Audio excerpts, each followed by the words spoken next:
さあ石井君、ランクル70、ずいぶん遠くまで来ましたね今日はね。楽しいね。そう乗り心地つらいけどまあ高速道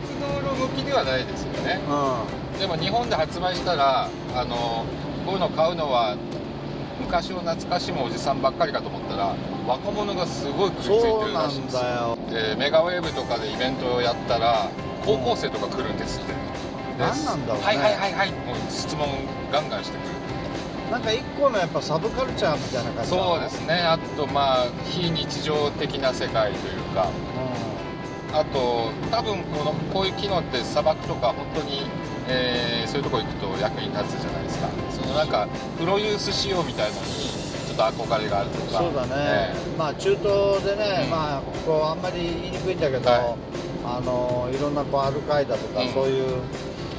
連中はやっぱ機能実用性を重んじるから、やっぱランク人気高いしね。そうですね。あとアフリカ行くとハイエース人気がすごいし、ああそうですね。アフリカ、両方人気あるんじゃないですかね。だからやっぱり、その堅牢で壊れなくて、壊れても修理しやすい。そうらしいですね。で向こうにもこの部品取り車いっぱいあるわけで、それと入れ替えてなんてやるんで、モデルチェンジしない方がありがたいんですね。インドネシアでトヨタのキジャンイノーバーっていうのがもう大人気なんだけど、これフレームなんだよね。FR のだから言ってみればランクのちっちゃい版なんだよね。それが今でもインドネシアのヒットカーになってるからね。やっぱり長持ちするのはフレームっていうのがあるんですかね。であと板金修理しやすいと、モノコックボディじゃないからね。このまっすぐなガラスも、もし割れちゃったらなんかその辺のガラスで代用が効いたりとか、そういう意味じゃまあ G ゲレンデ G クラス、でもあれはなんか今プレミアムでさ、6輪車は8000万で売ってるしね高いのでも12気筒乗っけて G6365 か3500万ぐらいです。そうですね。だから中東砂漠地域アフリカでは圧倒的にランクルの方がまあ人気というか。まあでも今日パッと乗った瞬間マニュアルでさ、なんだろエンジンかけてブランっていう感じと、まあドア閉めて潜水艦のハッチ閉めたような感じとかね、ステアリングギア比がスローな上にナーバスですよね。そうなんだよ、だからタッチが難しくて、こういう車はもう運転が本当に下手なやつダメだね。ギュッと握っちゃうとダメですよね。ダメだ。チンチン掴みっつってもこうやってそれは日産の人のやつですね。ブワーですね、今チンチン掴みだから軽く手を添えて、この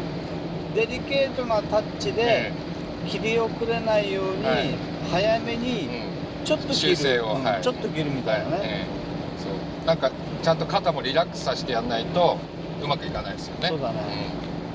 まあだから高速道路でまっすぐ走らせるのもまあちゃんとした運転が必要だっていう、なんか先生みたいな感じではありますね。極端なこと言って横風弱いからさ、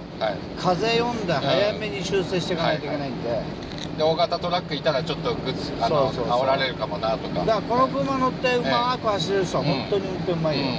確かにそれは言えますね。でもエンジンミッションは使いやすいですよね。そうだね。一回これでオフロード走ったんですけれども、2速で走っててすごい上りでもほとんどエンストしないですね。だからその辺よく考えられた。これは4リッター V6 ですね。じゃあなんか燃料タンク130リッターだって、まあやっぱり砂漠をそれは砂漠で使いたいな。これ今月7000台売れてるんですよ。マジかよ。しかも全量日本で生産して海外に売ってるわけですから、すごくいろんな意味で貢献度高いですよね。このリバイバルで今回この企画あったじゃない。じゃなくて、もともと中東とかそういうところでずっと月7000台安定して売れてて、でそれは今のランクルね。いやこれです。これ70、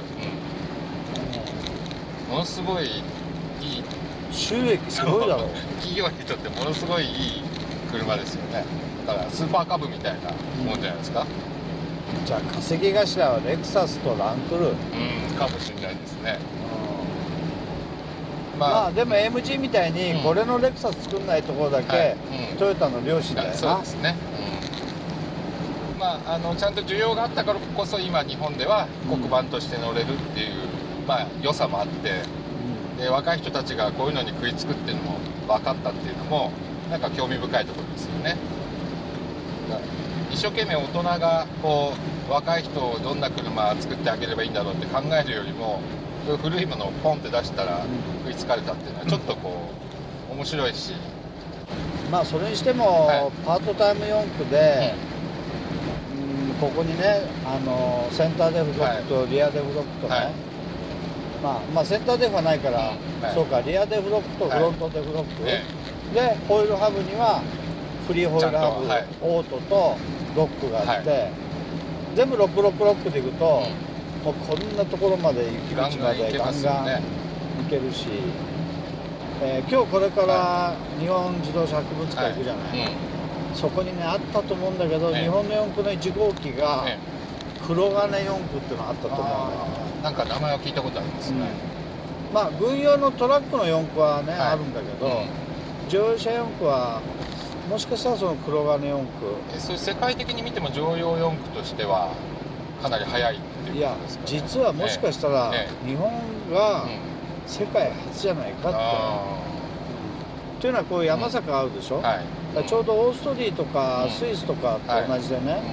もう4区じゃないと登れないんだよね。いやジープディフェンダーゲレンデバーゲン